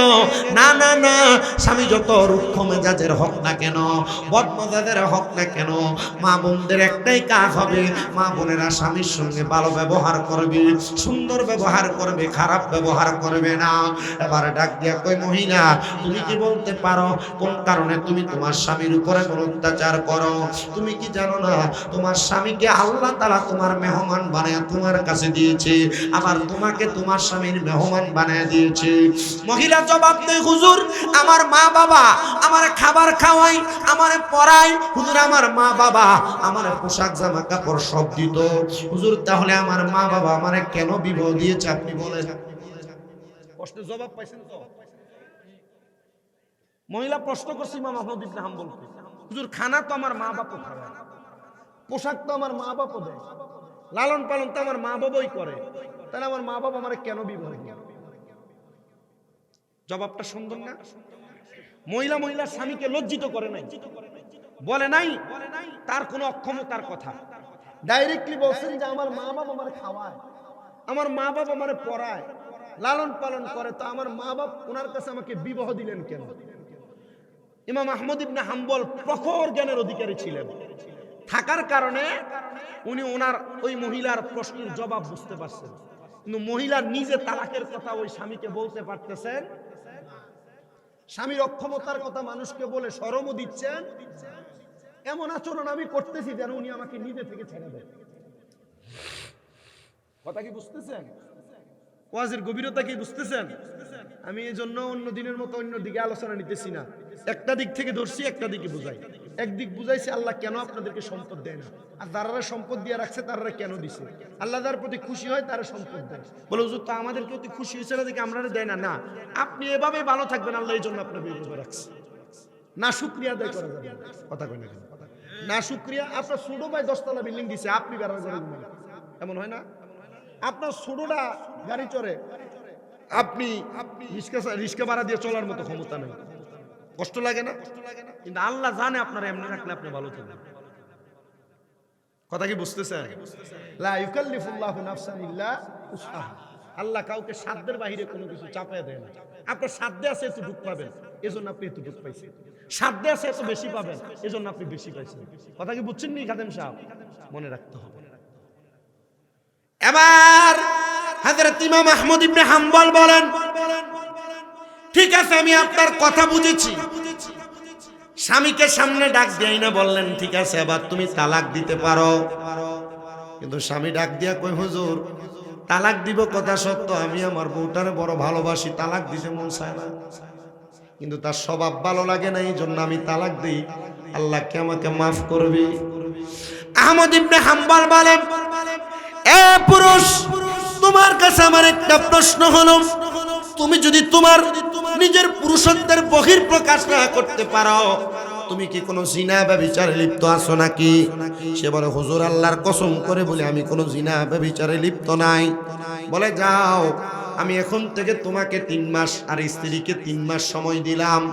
3 মাসের ভিতরে যদি তোমরা তোমাদের মাঝে একটা একাগ্রতা গ্রহণ করতে পারো, তোমরা 2জন 3 মাস আলাদা আলাদা থাকবা, তাহলে তোমাদেরকে একটা রহমতের মিলবন্ধন দেওয়া হবে, আর নচেত তোমাদেরকে তালাকের মাধ্যমে আলাদা করে দেওয়া হবে। স্ত্রী চলে গেলেন তার বাবার বাড়িতে, স্বামী চলে গেলেন তার নিজের জায়গায়। তাদের 3 জনকে আহমদ ইবনে হাম্বল সুন্দর 2টা আমলের কথা বললেন। সুবহানাল্লাহ। স্ত্রীকে বললেন, এই স্ত্রী, তোমার এখন থেকে আগামী 3 মাস পর্যন্ত রাত্র ঘুমানো বন্ধ। তুমি রাত্রবেলা বেশি বেশি করে ইবাদত করবা, বেশি বেশি করে কি করবা? আর 3 মাস তুমি একটানা রোজা রাখবা। সুবহানাল্লাহ কর। আর আহমদ ইবনে হাম্বল কয়, এ স্বামী, তোমার কাজ হলো আমি এখন থেকে 3 মাস পর্যন্ত যত জায়গায় দাওয়াতে যাব, আমার খানাগুলা সহ তুমি সব খাইবা। মারহাবা কর না। একজন রে দিছে মহিলা কওমা দোষুল জামাই শাস্তি দেয় আমারে। আমি বলে রাত্রে ঘুমাইতাম না, ইবাদত করতাম, আবার দিনে রোজা থাকতাম। আবার আমার জামাইরে কইতেছে ওনার সাথে থাকতো, আর উনি যত জায়গায় দাওয়াতে যায় একজনের খানা না 2 জনের খানা একলগে খাইতো। মারহাবা কয় না? তালাক করে নাই, শাস্তিটা আলাদা করে দিছে। আদালত এভাবেই করে, কোর্টের নিয়মে এভাবে কিন্তু নির্ধারণ হয়েছে। ডাইরেক্ট তালাক দেয় না, সময় নির্ধারণ করে দেয়। যদি মিল্লা দেয় তোকা ফারে তাহলে মিলা ভালো, মিল্লা দেয় তোকা ফারলে এক বেটি তালাক হইছে, সরি এক বেটির জামাই লোকে ঝগড়া করে বাপের বাড়ি গেছে গা, কয় বছর? কয় 10 বছর। তো বেটির তালাক দিতে নিছে কোর্টের মধ্যে। 10 বছর তুই আপনি আলাদা না থাইকা চাইলেই তুই একটা ভালো জায়গায় বিবাহ বসতে পারস। তো কোর্টে গেছে বেটির লোকে ছোট ছোট 2 বাচ্চা, বাপের বাড়িতে গেছে কয় বছর? কথা কয় বছর? 10 বছর। তো এই 10 বছর যে বাপের বাড়িতে জামাই লোকে রাগ করে গেছে গা, কারণ বেটির লোকে 2 বাচ্চা, এক বাচ্চার বয়স 7, এক বাচ্চার বছর 2। তো কোর্টে যখন গেছে তালাক দেওয়ার জন্য, আপনি কয় বছর স্বামীর সাথে থেকে বাড়িতে আছেন? হুজুর 10 বছর। 10 বছর যে আলাদা আছেন, এইগুলা কার বাচ্চা? হুজুর আমার বাচ্চা। আপনার স্বামী ছাড়া বাচ্চা আসতো কিভাবে? হুজুর আমার স্বামী আমার সাথে মাঝে মাঝে দেখা করতে আসে। দেখা করাতেই যদি আপনার 2 বাচ্চা থাকে, তো আপনার স্বামীর ঘর থেকে আপনি দূরে গেছেন, কোনো মহাব্বত তো ঠিক আছে, চরিত্রের আর খাসিয়তের পরিবর্তন করেন, সংসার সুন্দর হবে। চরিত্র আর কিসের পরিবর্তন? খাসিয়তের পরিবর্তন করলে সংসার কি হবে? সুন্দর হবে। পাঠিয়ে দিলেন ওই মহিলা 30 দিন একটা 3 মাস একটানা রোজা রাখতেছে। 30 মাস একটানা রোজা রাইখা ওই মহিলাটা সুন্দর করে চলাফেরা করে, আবার রাত্রবেলা সজাগ থেকে থেকে ইবাদত করে। আল্লাহর ওই বান্দি যখন 3 মাস পরে হুজুরের কাছে আসতেন এবং ওনার স্বামী হযরত ইমাম আহমদ ইবনে হাম্বলের সঙ্গে দাওয়াতে যায়, ভালো বুড়া খায়। 3 মাস পরে তাদের 2 জনকে বললেন, যাও তোমাদেরকে মাত্র 3 দিনের জন্য ছুটি দিয়ে দিলাম, 3 দিন পরে তোমাদের তালাক কার্য সম্পূর্ণ হবে। 3 দিনের জন্য যখন তাদেরকে একসাথে দিলেন, 3 দিনের দিন ওই মহিলা কান্না করতে করতে এসে ডাক দিয়ে কই, হুজুর, হুজুর গো, আমি আমার স্বামীকে তালাক দিতে চাই না, আমি আমার স্বামীটারে আমার করে রাখতে চাই।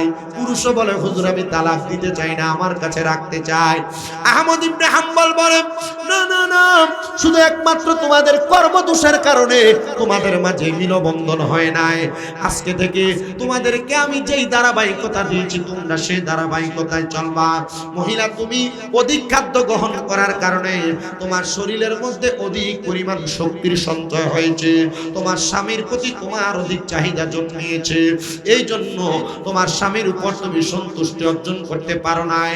আর পুরুষ, তুমি ঠিক মতো খাবার আহার না করার কারণে তোমার স্ত্রীকে তুমি সুন্দরভাবে তার দায়িত্ব পালন করতে পারো নাই, এই জন্য তুমি তোমার স্ত্রীর কাছ থেকে দূরে থাকো এবং তোমার পরিবারেও শান্তি হয়। এখন কি পারবে তোমাদের সংসার সুন্দর রাখতে?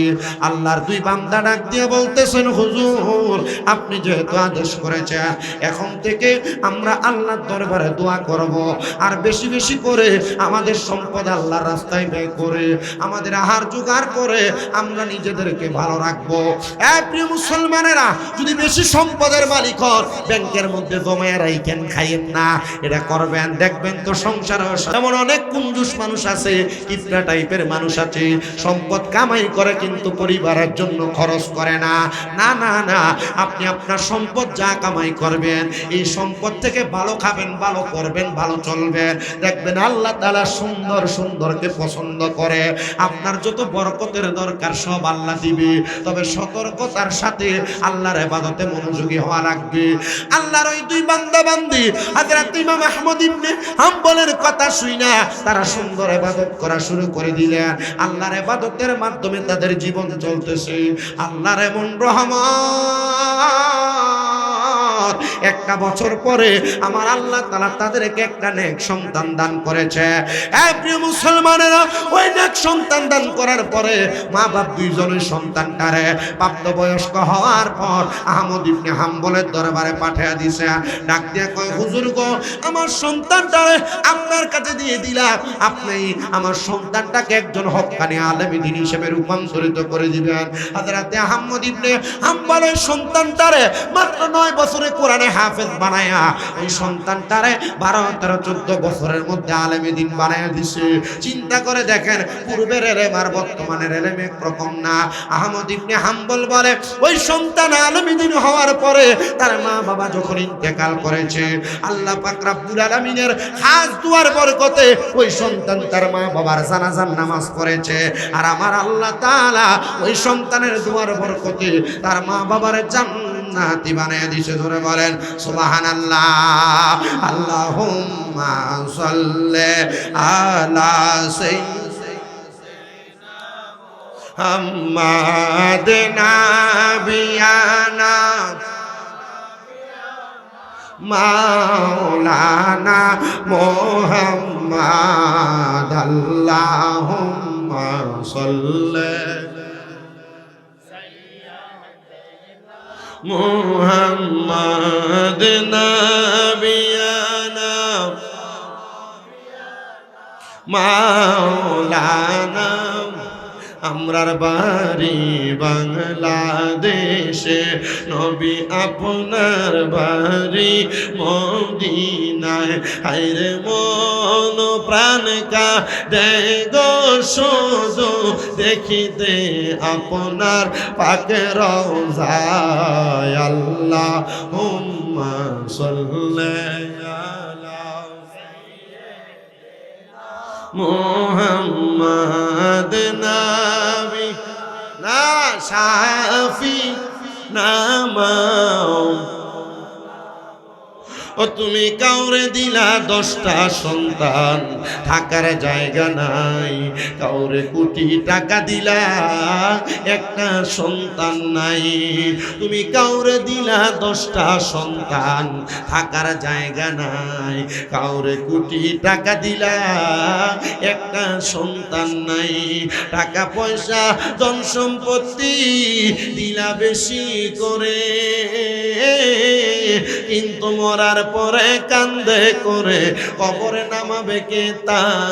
আরে রে, প্রেমের খেলা খেলছো দয়াল রে, তোমার খেলা চমৎকার। দোস্তরে কান্দাইয়ার দয়াল মিলাইছো বাজা আরো রে, প্রেমের খেলা খেলছো দয়াল রে। নির্দোষীরে রাখো দয়াল ববের জেলখানায়, আবার অপরাধ করিয়া কেহ শাস্তি নাহি পায়। হাকিম হইয়া হুকুম করো, পুলিশ হইয়া ধরো, আবার সর্প হইয়া দংশন করো, উজা হইয়া যা আরো রে। প্রেমের খেলা খেলছো দয়াল রে, তোমার খেলা চমৎকার। আরে আসমানেতে বসাইয়াছো চাঁদ সূরজের বাজারে, প্রেমের খেলা খেলছো দয়াল রে। আল্লাহুম্মা সাল্লি আলা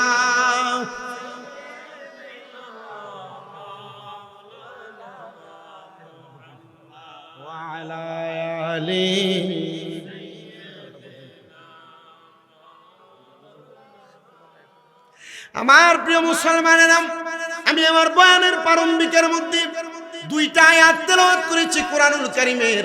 একটু গভীর মনোযোগ দিয়ে বয়ানটা শ্রবণ করার চেষ্টা করবেন। হে প্রিয় মুসলমানেরা, এই 2টা আয়াতের উপর আমি আমার বয়ানটা শেষ করব। আল্লাহ তাআলা কোরআনুল কারীমের মধ্যে একটা আয়াত বলেছেন, ইয়া আইয়ুহাল্লাযীনা আমানু হাল আদুল্লুকুম আলা তিজারাতিন তুনজিকুম মিন আযাবিন আলীম। আল্লাহ বলেছেন ইমানদারেরা, দুনিয়ার মানুষেরা, ইমানদারদেরকে আল্লাহ তাআলা ডাক দিয়ে বলেছেন, তোমরা তোমাদের ব্যবসার মধ্যে আদল বজায় রাখো, মানে ইনসাফ বজায় রাখার জন্য। এই আদলের উপরে, ইনসাফের উপরে যদি কোনো ব্যবসায়ী মানুষ থাকতে পারে, আল্লাহ তাআলা তাদেরকে কি করবেন? আর ভালো রাখবেন, সুন্দর রাখবেন, শান্তিতে রাখবেন। কিন্তু কেউ যদি আদল বজায় না রাখতে পারে, আল্লাহ তাআলা তাদের জন্য আযাবুন শাদীদ, যন্ত্রণাদায়ক শাস্তি, অথবা আযাবুন আলীম, যন্ত্রণাদায়ক শাস্তি রেডি করে রাখছেন। শুনেন, আল্লাহর একজন খাস বন্ধু, যিনিও বসবাস করতেন খুরাসান এলাকায়, খুরাসান থেকে তিনি রওনা করলেন হজ করার জন্য মক্কা মদিনার উদ্দেশ্যে। মক্কা মদিনায় যাই হজ করে আল্লাহর ওই বান্দাটা তিনি বলেন, আমি যখন হজ শেষ করলাম, হজ থেকে আসার সময় হাজী সাহেবেরা বেশি যেই জিনিসটা নিয়ে আসে, এটা হলো 1 নাম্বার জমজমের পানি, 2 নাম্বার হলো সৌদি আরবের খুরমা খেজুর, সৌদি আরবের আজওয়া খেজুর, দামি দামি খেজুরগুলা নিয়ে আসে হাজী সাহেবানরা। কথা কোন না ঠিক কিনা? ব্যবসার ব্যাপারে আমি আপনাদেরকে উত্তম একটা কথা বলে দিই, একটু শুনেন মনোযোগ দিয়া। যদি শুনতে পারেন আপনার বড় লাভ হবে। পর্দার অন্তরালের মা বোনেরা, এই কথাটা আপনাদের স্বামীর কানে পৌঁছায় দিবে। বলে, তুমি যদি উত্তম পন্থায় ব্যবসা করো, আল্লাহ তাআলা তোমার শান্তি প্রদান করবে। আর তোমার ব্যবসার মধ্যে যদি কিঞ্চিত পরিমাণ হারাম থাকে, ব্যবসার মধ্যে কিঞ্চিত পরিমাণ লুকোচুরি থাকে, তাহলে আল্লাহ তাআলা তোমাদের জন্য যন্ত্রণাদায়ক শাস্তি রেডি করে রাখছে। আল্লাহর এই বুজুর্গ বান্দা বলে, আমি চলে গেলাম রওনা করে। আমি রওনা করে যখন হজ করলাম, মক্কায় গেলাম, মদিনায় জিয়ারত করলাম। জিয়ারত করে আসার সময় আমি তখন ওই জায়গার মধ্যে থাইকা সুন্দর করে 2 কোয়া পরিমাণ অথবা 2 চা পরিমাণ খেজুর ক্রয় করলাম। খেজুর ক্রয় করার আগে আমি সেখান থেকে একটা খেজুর থেকে একটা খেজুর দোকানদারকে না বলে পরীক্ষা করলাম, মানে টেস্ট করলাম। আর একটা খেজুরের চা থেকে, খেজুরের চা থেকে অথবা খেজুরের পাত্র থেকে আমি আরেকটা খেজুর নিয়ে সেটাকে একটু পরীক্ষা করলাম কেমন হয়। 2টা থেকে 2টা খেজুর ভক্ষণ করে আমি হঠাৎ করে আমি বলতে লাগলাম, ও ব্যবসায়ী ভাই, তুমি আমার 2টা পাত্র থেকে 2 চা পরিমাণ খেজুর আমারে দিয়ে দাও, আমি তোমাকে তার পরিমাণ, তার টাকা পয়সা আমি পরিশোধ করে দেই। আল্লাহর এই বান্দা বলে, আমি যখন সম্পদগুলা নিয়ে এবার ওই খেজুরগুলা নিয়ে সেখান থেকে রওনা করলাম বাড়ির উদ্দেশ্যে। বাড়ির উদ্দেশ্যে যাইয়া এলাকার সব মানুষকে খেজুরগুলা বিতরণ করলাম হাদিয়া হিসেবে। হঠাৎ করে আমার সামনে আমার সন্তান দাঁড়ায় বলে, আব্বা জান, আমাকে হাদিয়া হিসেবে আপনি আপনার খেজুরগুলা দেন। আমি আমার সন্তানকেও আমার খেজুরগুলা দিলাম। এমন ওয়াক্তের মধ্যে নামাজের ওয়াক্ত হয়ে গেছে, আমি নামাজ পরিপূর্ণ করতে পারলাম না, নামাজ ধরতে পারলাম না। জামাত শেষ করে সবাই তাদের বাড়িতে চলে গেছে। আমি আবার নামাজের মসজিদের মধ্যে যাইয়া আল্লাহু আকবার বলে যখন দাঁড়াইলাম, নামাজরত অবস্থায় দাঁড়াইলাম, হঠাৎ করে পেছন থেকে জবাব আসতেছে, দেখো আল্লাহর বান্দা মক্কা মদিনা হজ করে নামাজ আদায় করার জন্য মসজিদে আসছে, অথচ আল্লাহর বান্দা ইবাদত করতেছে। আজকে 3 মাস হয়ে যায় তার নামাজ আল্লাহর দরবারে কবুল হয় না। কয় মাস নামাজ কবুল হয় না? কয় মাস? বেটা না মক্কা যেয়ে আসছে, বেটা মদিনা যেয়ে আসছে, কিন্তু হজ কবুল হইছে, নামাজটা কবুল হইতেছে না 3 মাস।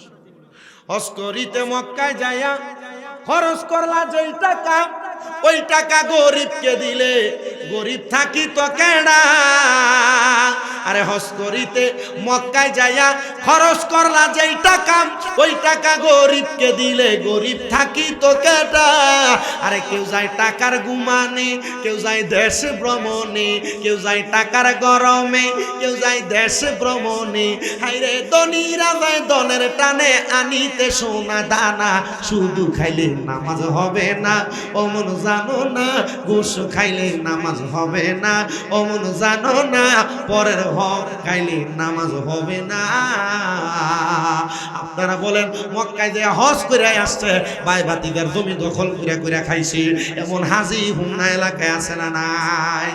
হজ করে আইসা চা দোকানে বয়া বয়া মানুষের বদনাম করে এমন হাজি সাহেব সমাজে আছে না নাই? হজ করে আইসা আইসা নিজের বউটা বেফরটা ঘুরে এমন হাদিও সমাজে আছে না নাই?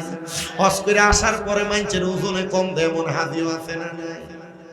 এত দুঃখ রাখবো কোথায়, রাখার জায়গা নাই। এত দুঃখ রাখবো কোথায়, রাখার জায়গা নাই। আমাদের কপালেতে শান্তি বুঝি নাই, আমাদের কপালেতে শান্তি বুঝি নাই। ওরে সুদে ঘুষে জীবন কাটে, কপালে তার দাগ। মক্কাতে যায় হজ করিতে, লাগায় হাজি সাহেব। সুদে ঘুষে জীবন কাটে, কপালে তার দাগ। মক্কাতে যায় হজ করিতে, লাগায় হাজি সাহেব। আবার চা দোকানে বৈশা হাজি টেলিভিশন চাই, চা দোকানে বৈশা হাজি টেলিভিশন চাই। হিন্দি গানের সুরে সুরে পা দুটি লড়ায়, হিন্দি গানের সুরে সুরে পা দুটি লড়ায়। এত দুঃখ রাখবো কোথায়, রাখার জায়গা নাই বলো। এত দুঃখ রাখবো কোথায়, রাখার জায়গা নাই। আমাদের কপালেতে শান্তি বুঝি নাই। হজ করছে সুদের টাকা খায়, হজ করছে ঘুষের টাকা খায়, হজ করছে পরের হক মেরা খায়, হজ করছে মানুষকে ওজনে কম দেয়, হজ করছে দোকানে বইয়া টিভি চায়, হজ করছে দোকানে বইয়া গিবত করে। আপনারা বলেন এমন সিটার মার্কা হাজিও সমাজে আস্তে কয় জোরে কোন না আছে না নাই? এ হজ কইরা কোনো লাভ আছে? এ হজ না কইরা এলাকার গরিব দুঃখীরে টিয়া পয়সাটি দিলে একটু ভালোই হইতো। কিন্তু বেটা হাজি না, হাজির নামের বাটপার, সুদের টাকা ঘুষের টাকা খায়। মুসলমান রে, এমন হজ দিয়া কোনো লাভ হবে না। বাংলাদেশে আরেক জাতের হাজি আছে, দেখবেন আজীবন সরকারি চাকরি করে ঘুষের টাকা সুদের টাকা দিয়া বড় টাকার মালিক হইছে। চাকরি থেকে রিটায়ার্ড হইয়া এলাকাতে একটা মসজিদ বানায়, এলাকাতে একটা মাদ্রাসা বানায়, মাদ্রাসার সভাপতি হয়, মসজিদের সভাপতি হয়। আজীবন হারাম খায় যদি মসজিদ মাদ্রাসা না, আল্লাহর কাবা ঘরেও টাকা দিয়া দেয়। আপনারা কোন এমন হারাম টাকার মালিক হইয়া পরের বার হজ করলে হজ দিয়েও কোনো লাভ হইব না। আজীবন সরকারি চাকরি করছে, ঘুষের টাকা খাইছে, আছে না এমন? আজীবন সুদের কারবার করছে, আজীবন মানুষের ওজনে কম দিচ্ছে। বয়সের শেষ মাথা তাইয়া একটা বড় মসজিদ বানায়, একটা মাদ্রাসা বানায়, ওই মাদ্রাসার সভাপতি। মক্কায় যায় হজ করবার লাগা। আচ্ছা কোন তো লাভ হয়? লাভ হয়? কেন লাভ হয় না? এই যে মা বোনেরা পর্দার আড়ালে আছেন, আপনার স্বামী আপনারা যাই না দেন তাই খান, কোনদিন জামাইরে জিজ্ঞাসেন যে এটা ইনকাম করে আল্লাহ, এটা কি হালাল না হারাম? ফাইল ইশারা লইয়া হবে। এখানে আপনারা যারা আছেন পুরুষ মানুষ, যুবক ছেলেরা, যা বাপে যা কামাই করে আইনা দেয়, ভাইয়ে যা কামাই করে আইনা দেয় সব খাও, কিন্তু তোমার বাপ ভাইয়ে যেটা আইনা দিচ্ছে এটা কি হালাল না হারাম জিজ্ঞেস কোনদিন?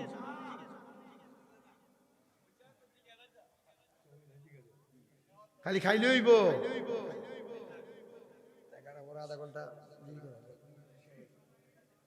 খালি কি খাইলে হইব? হ্যাঁ দেখি তাই নাকি খিচুড়ি কারবার লাগাই দিছে নাকি? এ মনে হচ্ছে তার আগে বন্ধ হইলা।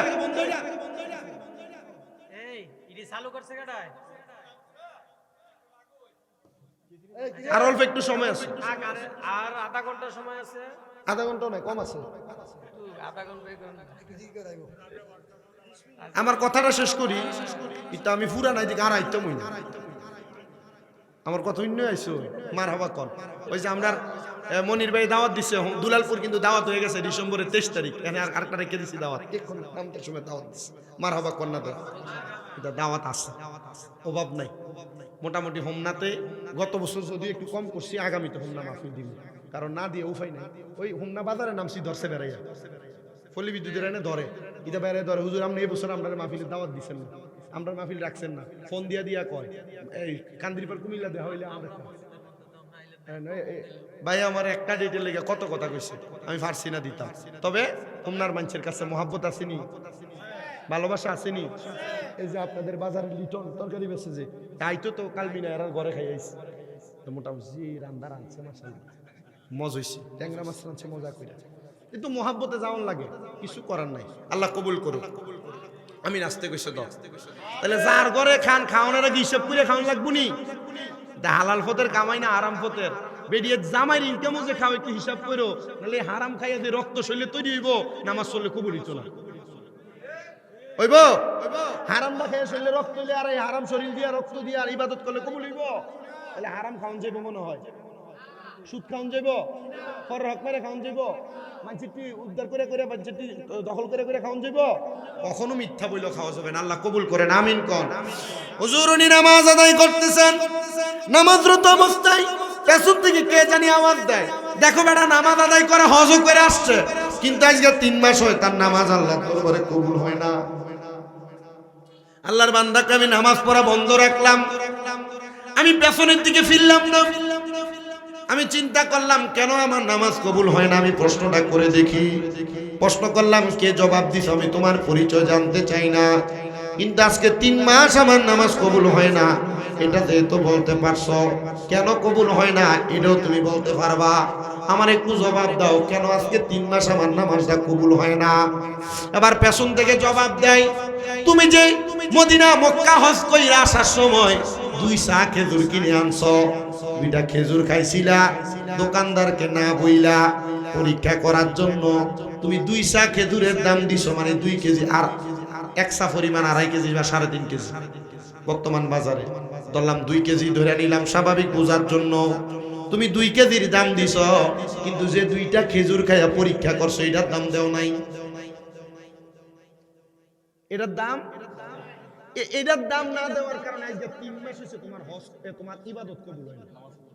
নামাজ মাগো, আমরা যে মুড়িওয়ালার সামনে গেলে মসজিদের আগে খাই, আর পরে 10 টাকার মুড়ি দেই।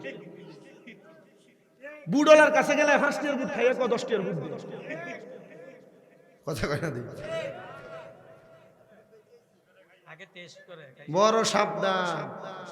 আল্লাহ সব মাফ করে, কিন্তু পরের হক খাইলে এটা মাফ করে না। হাক্কুল ইবাদ, বান্দার হক আল্লাহ কোনো সময় মাফ করে না। তাহলে মাফ করানোর দরকার আছে নি? শুনেন আমার বাবা ভাইরা বন্ধুরা, প্রিয় মুসলমানেরা, আপনাদের গাতারতে আমি বলি, আল্লাহর ওই বান্দা আর নামাজ আদায় করলেন না, 3 মাসের রাস্তা হাঁটতে শুরু করলেন।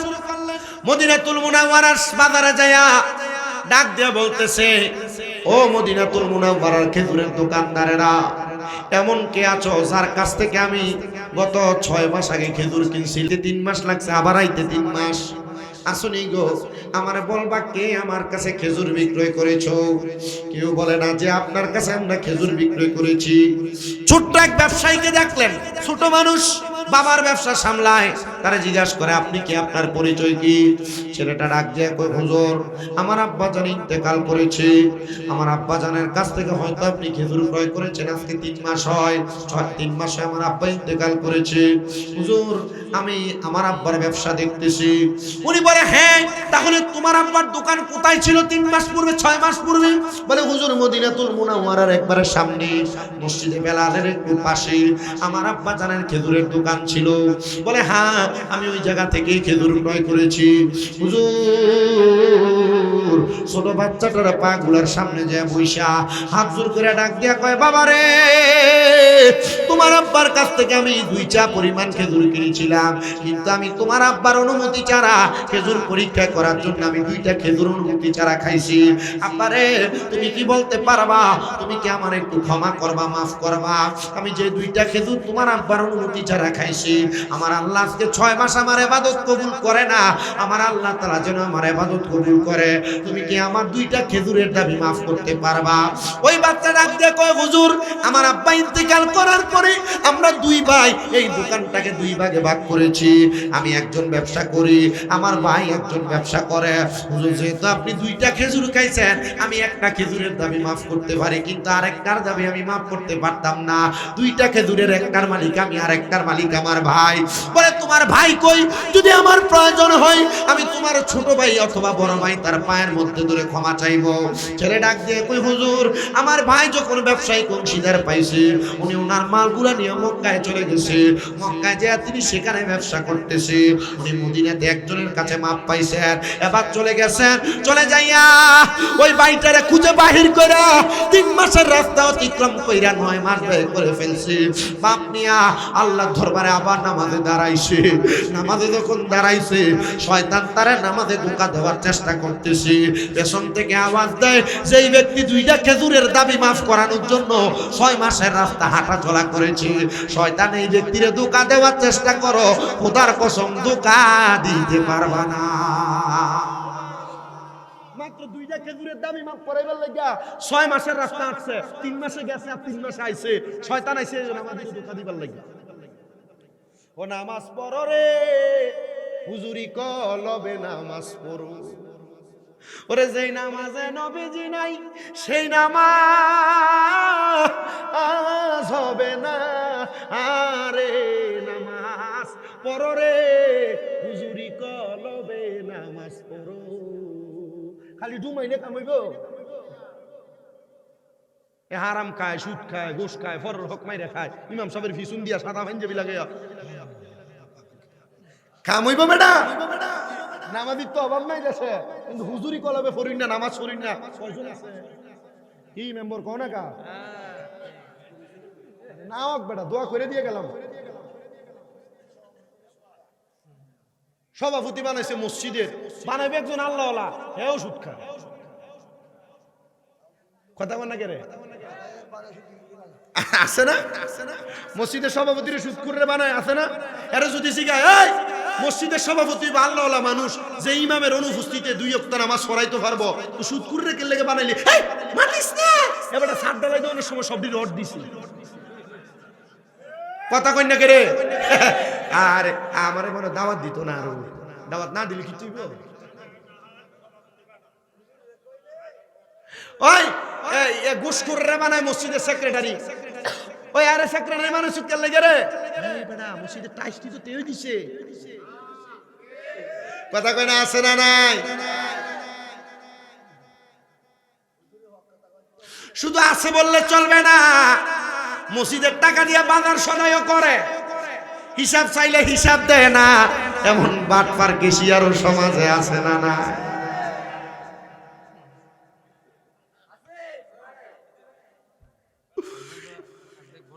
তুই তো ঘুরোই তো এ মসজিদের কেশিয়ার কেডা ইমাম সাহেব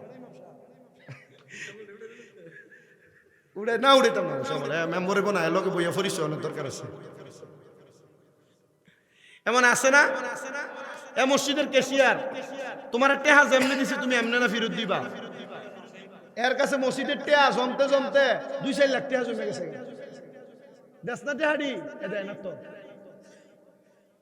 হ্যাঁ মসজিদের টেহা ভেঙে ভেঙে খাবে আসেনি?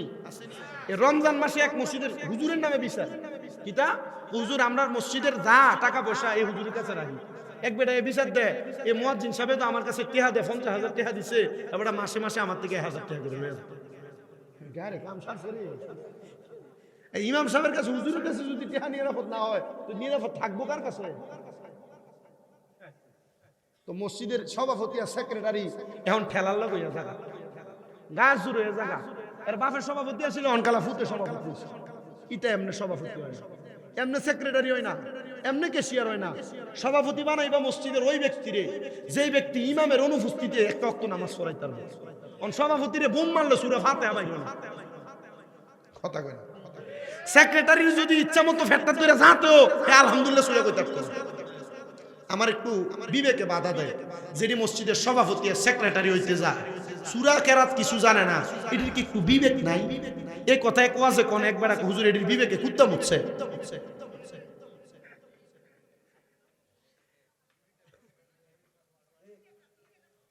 আল্লাহ আমরারে বোঝার তৌফিক দান। খিচুড়ি কি গরু দিয়া না মুরগা দিয়া? মুরগা দিয়া, অসুবিধা নেই।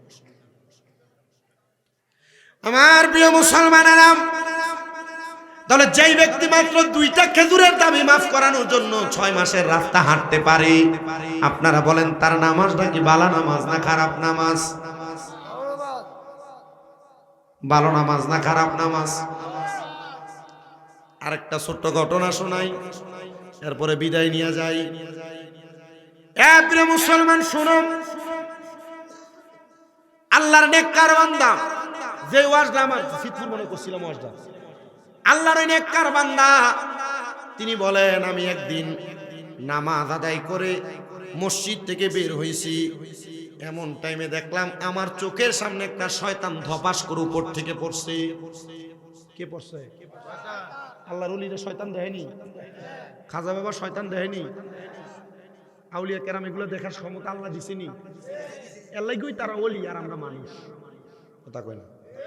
এর লাগেই তারার ওই মাজার আমরা ওই কবর, এর লাগেই তারার ওই উরুস আমরা ওই ইসালে সব দোয়া। কথা কয় না? আল্লাহর ওলিরা এগুলা দেখে শুনে বুঝে, এজন্য অলির বিরোধিতা কইরো না, মরবা জীবনে মরবা, শেষ হইবা। বিরোধিতা কইরো না, ভালো না লাগলে এটার কাছে যাইও না। ওলি আল্লাহর মোহাব্বত কইরো, মোহাব্বত না করতে পারলে বিরোধিতা করার দরকার। আমার কথাটা দেখ, তবে যারা এগুলোর বিরোধিতা করে এরা জীবনে কোনো না কোনো ভাবে এটা টের পেয়ে যায় না। আমি এগুলার প্রমাণ আপনাদের অত্র অঞ্চলে বহু জায়গায় দেখছি, বানসারামপুরে দেখছি, হোমনায় দেখছি, তিতাসে দেখছি, বহু জায়গায় আমি দেখছি আল্লাহর ওলির বিরোধিতা করছে, কোনো দিক দিয়ে না কোনো দিয়ে টের পেয়ে গেছে। আল্লাহর ওই বুজুর্গ বলেন, নামও বলে দেয়, ওনার নাম হযরত আহমদ হারব রহমতুল্লাহ আলাই। উনি বলে আমি নামাজ পড়ে বের হইছি, আমি দেখলাম আমার সামনে একটা শয়তান উপর থেকে ধপাস করে পড়ছে। আমি এটা দেখার পরে আমি শয়তানকে জিজ্ঞাসা করলাম, তোর এত ক্ষমতা, তুই আমার সামনে এভাবে পড়লি, আমার কাছে বড় খারাপ লাগলো, এভাবে কেন পড়লি, কারণটা তুই আমার একবার বল। শয়তান হযরতে আহমদ হারবের জবাব দেয়, ও আহমদ হার, আমি কেন এইভাবে পড়ছি জানেননি? বলে কেন? হুজুর, আপনার একজন দোস্ত আছে যার নাম হযরত আব্দুল্লাহ মারুফ কারকি রহমতুল্লাহ আলাই। হুজুর, আমি অনেকদিন চেষ্টা করতেছি উনার নামাজে বাধা দেওয়ার জন্য, কিন্তু আমি উনার নামাজে বাধা দিতে পারি না। হে বেডিয়াই, হে বেড়াই, তোমরা যারা কাফর খারাপ কয়ে নামাজ পড়ো না, তোমরা যারা সময় পাও না বলে নামাজ পড়ো না, তোমরা যারা বিভিন্ন উসিলা দিয়া নামাজ থেকে বাঁচার চেষ্টা করো, ধোঁকা দেওয়ার চেষ্টা করো, খোদার কসম রে, আমার আল্লাহ চাইলে কোন মানুষ নামাজ থেকে দূরে থাকতে পারে না। কোন বান্দা যদি চেষ্টা করে কখনো নামাজ ছাড়তে পারে না। হযরত আহমদ হারবের শয়তান জবাব দেয়, হুজুর, আপনার দুস্থ হযরতে আব্দুল্লাহ মারুফ রুসাফি, উনি এমন ভাবে নামাজ পড়ে, আমার কাছে মনে হয় উনি নামাজে দাঁড়ায় দাঁড়ায় আল্লাহর সঙ্গে কথা বলে। মিশকাতুল মাসাবির বাবু সালাতের হাদিস, তোমরা এমন ভাবে নামাজ আদায় করো যেন তোমরা তোমাদের খোদারে দেখতে পাও। সাহাবীরা প্রশ্ন করে, নবীজি, কেউ তো খোদারে দেখে নাই। বলে, যদি খোদারে না দেখো তাহলে এই বিশ্বাস লয়ে নামাজ করো তোমার খোদা তোমারে দেখে। মারহাবা কইলেন না? শয়তান কই, হুজুর, আমি সব সময় দেখি আব্দুল্লাহ মারুফ রুসাফি নামাজ পড়ে, আমার কাছে মনে হয় তিনি আল্লাহর সঙ্গে কথা বলে। হুজুর, আমার এটা দেখা দেখে একটু জ্বালা বাড়ছে। আমি কোন মানুষের ধোঁকা দেওয়া, যেটা এলাকা সন্ত্রাস, গুন্ডা, কেটার, শয়তানি করে, আমরা কই না এটার লগে শয়তান আছে 14টা, আসলে এটার লগে শয়তান নাই, এটা নিজে শয়তান। যেটা দুষ্টামি করে, উল্টা পাল্টা করে, এটার লগে শয়তান খাওয়ান লাগে না, এটা নিজের শয়তান। তো শয়তান দাঁড়ায় থাকে মসজিদের দরজা, শয়তান দাঁড়ায় থাকে মাজারের দরজা, শয়তান দাঁড়ায় থাকে মাহফিলের দরজা। এ চেষ্টা করে মাহফিলে যেটা যায়, মসজিদে যেটা বালা, এইটারই ধোঁকা দেওয়া লাগবে। কথা কয় না? মানুষের দান সৎকার যেটা করে এটাই বালা, এটারও ধোঁকা দেওয়া লাগবে, ঠিক না? হুজুর, আমি মনে মনে এরাদা করলাম আব্দুল্লাহ মারুফ রুসাফিরে ধোঁকা দিব, কিন্তু হুজুর উনি যখন উজু করে আমি ওনার কাঁধের উপরে দিয়ে বসছি, খুঁজে বসে শয়তানে কইছে বসে, শয়তান কোনো না কোনো ভাবে আপনার কাঁধে, আপনার মাথায়, আপনার হাতে, আপনার লগে চলে ফিরে, আপনি দেখেন। হুজুর হযরত আব্দুল্লাহ মারুফ রুসাফিরে ধোঁকা দেওয়ার জন্য আমি ওনার কাঁধের উপরে যেয়ে বসছি। হুজুর উনি উজু করছেন, উজু করার পরে আমি ওনার সামনে বইসা, ওনার কাঁধে বইসা ওনারে ধোঁকা দেওয়ার চেষ্টা করলাম, কিন্তু আব্দুল্লাহ মারুফ রুসাফি উনি যখন আব্দুল্লাহ মারুফ কারকি উজুটা বানাইয়া মসজিদে যাবে, আমি দেখলাম উনি উজু শেষ কইরা ওনার ডান হাতের শাহাদাত আঙ্গুলটা উপরের দিকে তুলছে। কোন দিকে তুলছে? উপরের দিকে তুলে হুজুর আসমানের দিকে চাইছে। উনি আসমানের দিকে তাকায় তাকায় বলতেছে কালিমে শাহাদাত, আশহাদু আল্লা ইলাহা ইল্লাল্লাহু ওয়াহদাহু লা শারীকা ওয়া আশহাদু মুহাম্মাদান। কি পাওয়ার! এই শাহাদাত আঙ্গুলের কি পাওয়ার! হুজুর উনি শুধু উনার শাহাদাত আঙ্গুলটা তুইলা কালেমা শাহাদাত পড়ছে আসমানের দিকে চাইয়া। হুজুরে আঙ্গুলের ধাক্কা আমি শয়তান সহ্য করতাম পারছি না। উনি আঙ্গুলটা তুইলা কালিমা শাহাদাত পড়তে দেরি, আমি উনার কাদের মধ্য থেকে ধাক্কা খাইয়া আপনার সামনে আইসা পড়ছি।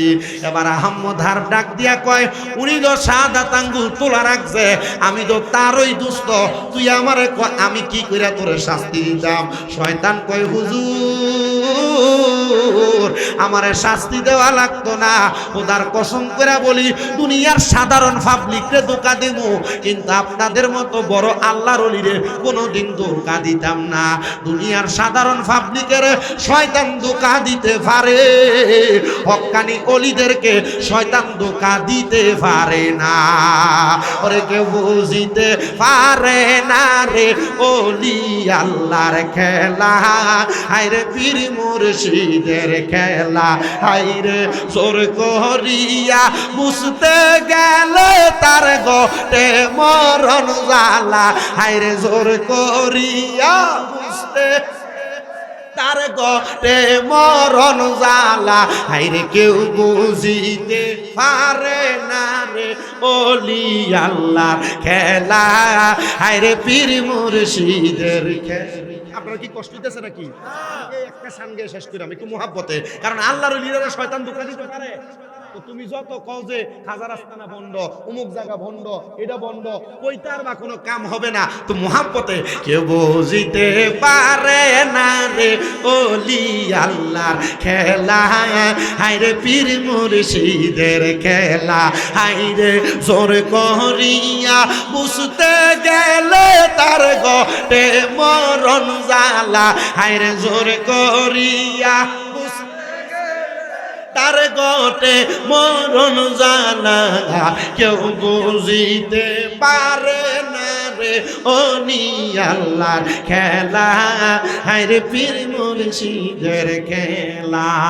ওরে 36 বছরে কারোর কেনাগি ফুটে না, আবার 6 মাসেরও কাহালের দয়াল পাই যে 16 আনার দয়াল, পাই যে 16 আনা। ওরে 36 বছরে কারোর কেনাগি ফুটে না, আবার 6 মাসেরও কালের দয়াল পাই যে 16 আনার দয়াল, পাই যে 16 আনা। আরে জোর করিয়া দিবে তোরা, জোর করিয়া দিবে তোরা বাবার গত প্রেম জ্বালা, কেউ বুঝিতে পারে আল্লাহর খেলা, হায়রে পীর মুর্শিদের খেলা, কেউ বুঝিতে পারে না রে ওলি আল্লাহর খেলা, হায়রে পীর মুর্শিদের খেলা। আরে জোর করিয়া বুঝতে গেলে তার গটে মরণ জ্বালা, কেউ বুঝিতে পারে না রে পীর মুর্শিদের খেলা। ও বাবা, যে ওলিদেরকে শয়তান ধোঁকা দিতে পারে না, ওই অলির দরবারের মাহফিলে আপনারা বসছেন। আমি জানি এখানে অনেক সন্তানেরা বসেছেন যারা এই বছর মা বাপ ছাড়া ঈদ কাটাইছেন, আছেন। আমি একটা ছোট্ট ঘটনাকে একটু শুনেন মনোযোগ দিয়া। আমার নিজের মাদ্রাসায় সব ছাত্ররা এবার ঈদের ছুটিতে চলে গেছে। একটা ছেলে আছে 3 ফোলা, আমি তার লিয়ে বড় টেনশনে ছিলাম, তারে কই রাখবো। আমার বাড়িতে নেওয়ার সিদ্ধান্ত নিয়েছিলাম। আমি আমার মাদ্রাসা যখন ছুটি দেই সব ছাত্ররা চলে গেছে, 2টা ছেলে মাত্র আছে, একটা ছেলে এতিম, একটার মা বাপ আছে। মা বাপ থাকা ছেলেটারে নেওয়ার জন্য তার মা বাবা, তার মা যখন আসছে, আমি এতিম ফোলাটারও ডাক দিলাম, কিরে বাড়িতে যাবি কেমনে? কেউ তো নাই তোর। আমার চোখের সামনে কান্না করে দিছে, হুজুর আমি কেমনে বাড়িতে যাব? আমার মাও নাই, বাবাও নাই, আমার যাওয়ার কোনো জায়গাও নাই। আমি তারা প্রশ্ন করলাম, জায়গা যেহেতু নাই তুই আমার কাছে থাকবি। এমন টাইমে তার পাশের ছেলেটার মা ডাক দিয়া কই, হুজুর এই ছেলেটারে আমি আমার সাথে নিয়ে যাবো, আমার ফুতে ঈদ করবো, এই ফোলাটাও আমার লোক ঈদ করবো। মহিলায় কথাটা বলতে দেরি, সাথে সাথে আমার ওই এতিম ছাত্রটা কান্না করে দিছে আর ডাক দিয়া কই, হুজুর আপনি একদিন বলছিলেন তাহাজ্জুদ নামাজ পড়ে কোনো দোয়া করলে দোয়া আল্লাহ ফিরায় না। হুজুর গতকালকে থেকে এখনো পর্যন্ত আমি একটু ভালো করে ঘুমাই নাই। হুজুর আমি ঈদে এবার কোথায় যাব? আমার মনের মধ্যে একটা টেনশন ছিল।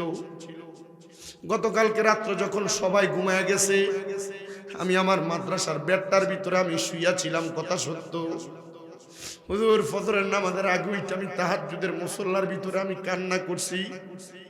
আমি কাঁদছি আর কইছি, আল্লাহ, আমি আমার কুরআনুল কারীম তেলাওয়াত করে হাফেজ হইতেছি, আমার মাও নাই বাবাও নাই, আমি কেমনে কোথায় যাব, এটা কোথায় কাটাবো? হুজুর আমি এটা চিন্তা করে করে শুধু কাঁদছি, আমার মাও নাই বাবাও নাই।